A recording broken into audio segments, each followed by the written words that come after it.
Development of the Tu-S1 Gvosdika, Carnation, 122mm self-propelled howitzer began in 1967. First prototypes were built in 1969 and was adopted by the Soviet Army in 1971. Production of the Tu-S1 Gvosdika commenced in 1972. It was first seen in public at a Polish army parade in 1974. This artillery system was deployed in large numbers.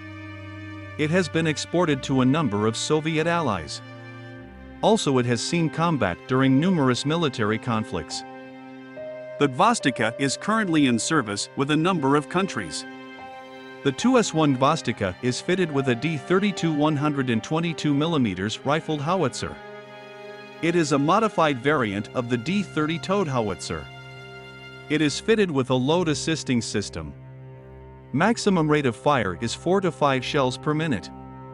The Gvosdika is compatible with all 122mm munitions developed for the D-30 howitzer. These include fragmentation, HEFRAG, heat, cluster, smoke and illumination shells. A total of 40 shells are carried, usually 35 HEFRAG and 5 heat. Maximum range of fire with HEFRAG shell is 15.2 kilometers.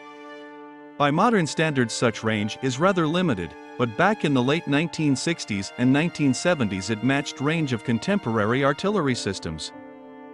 There is an interesting factor that this howitzer was considered by the Soviets as a rather accurate artillery system. It was designed to use Soviet 122mm ammunition.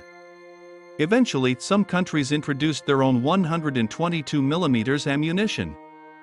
Even though new ammunition had similar specifications and powder charges, the Tu-S1 Gvosdika cannot shoot that accurately with other ammunition than the original one. Using ammunition produced in other countries, sometimes a couple of shots with correction from forward artillery observers are required just to zero in on the target. This artillery system has a crew of 4, including commander, gunner, loader and driver. Hull and turret are of welded steel armor construction. Protection is against small arms fire and artillery shell splinters. Vehicle is fitted with NBC protection system. The Tu-S1 Gvosdika is based on the modified MTLB multi-purpose armored vehicle chassis. Vehicle is powered by a YOMZ 238V diesel engine, developing 240 horsepower.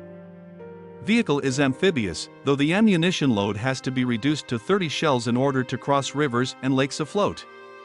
On water, vehicle is propelled by its track's maximum speed on water is 4.5 kilometers per hour.